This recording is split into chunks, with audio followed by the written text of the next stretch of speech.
let's take a quick look at some of the tools I've got for this. A bunch of these are extra, but I do have an impact wrench here with a 3/4 inch impact socket on it. I have this is what I use for a breaker bar. It slips nicely over this wrench in case I need it. So that's just kind of extra. Pay no attention to all those little sockets. Those were for the front. This flex ratchet kind of makes it a little bit easier to get to where we need to go. The biggest thing that you're going to end up needing is a 7mm hex driver. If we can find it on there. There, it says 7.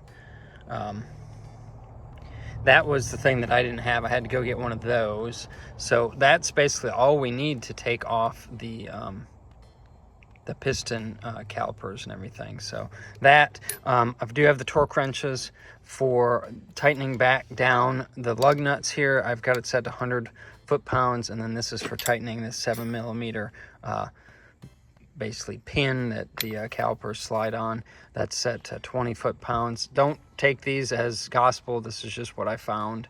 The other thing is I did end up renting a kit, one of these kits from AutoZone. I bought one of those cubes. Let me see if I can find this cube here.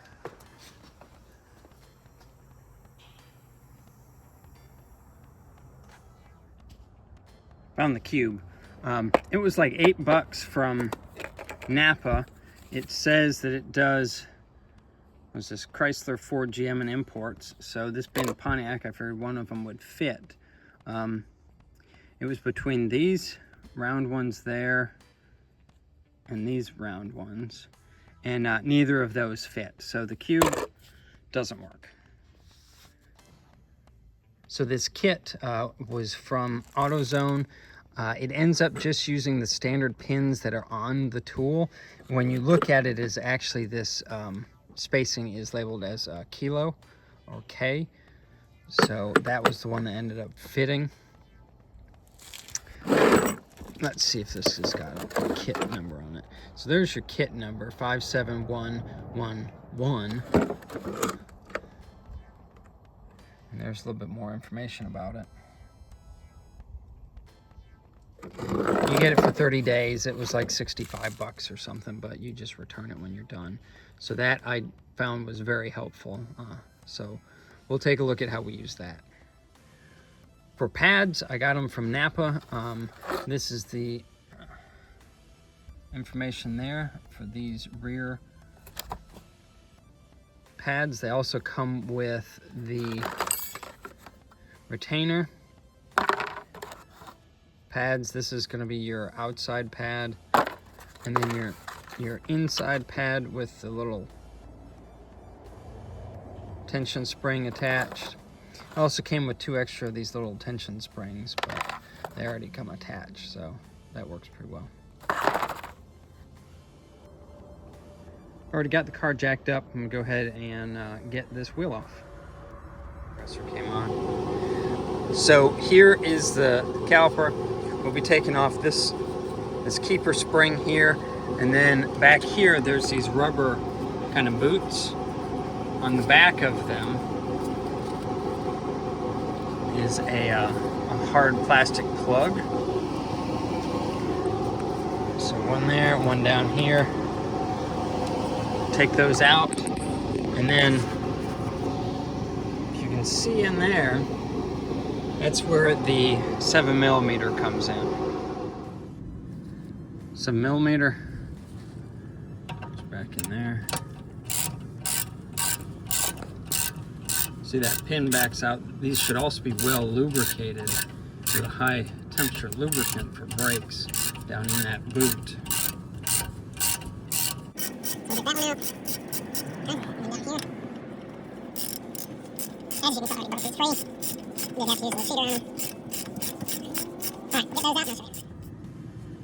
Once these are backed out a little bit, enough so that they won't catch when you pull this off, you do have to take off this keeper spring here. Basically pop that out.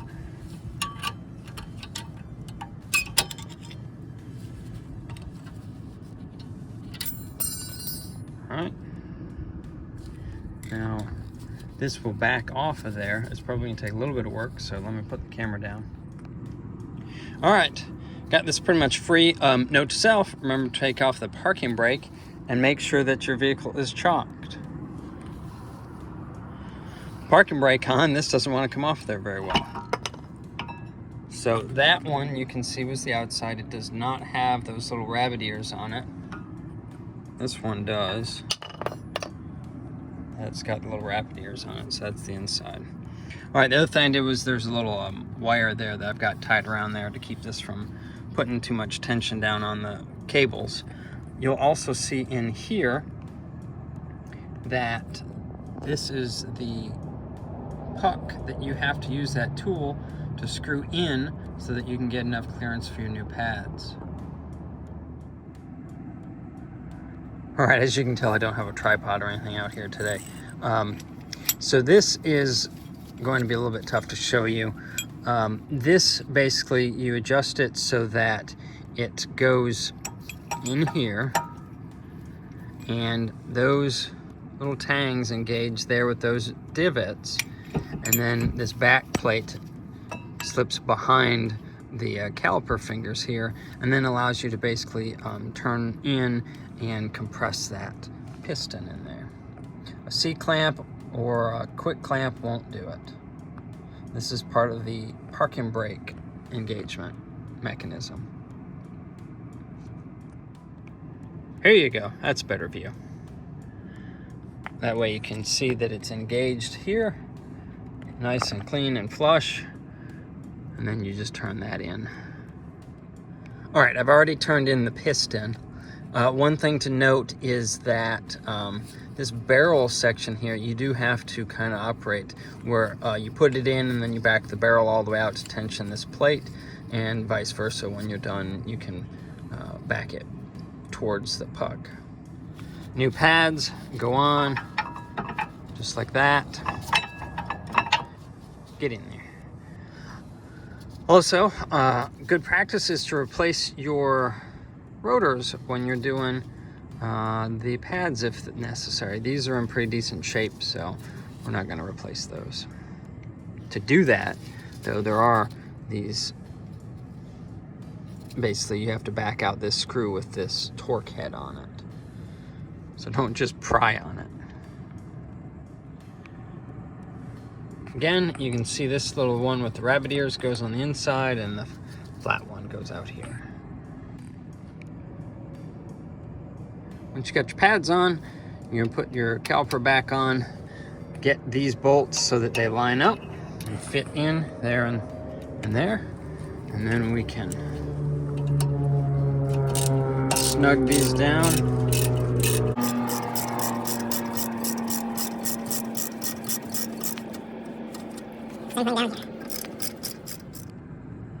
All right, they're snug with the regular ratchet, and then we're gonna put a little bit of torque on them with the torque wrench. We've got it set to 20 foot-pounds. Okay, got that one.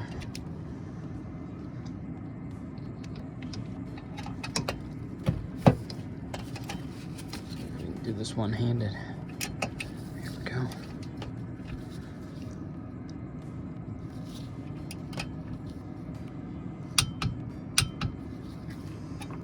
Good to go. All right, one of the last things to do is to put this clip back into this hole and that hole. I'm not going to show you on camera again because I don't have enough hands, but if I did, I probably wouldn't either because I'm not very good at this and it's troublesome for me. So, Shazam, that clip's on. So there you go.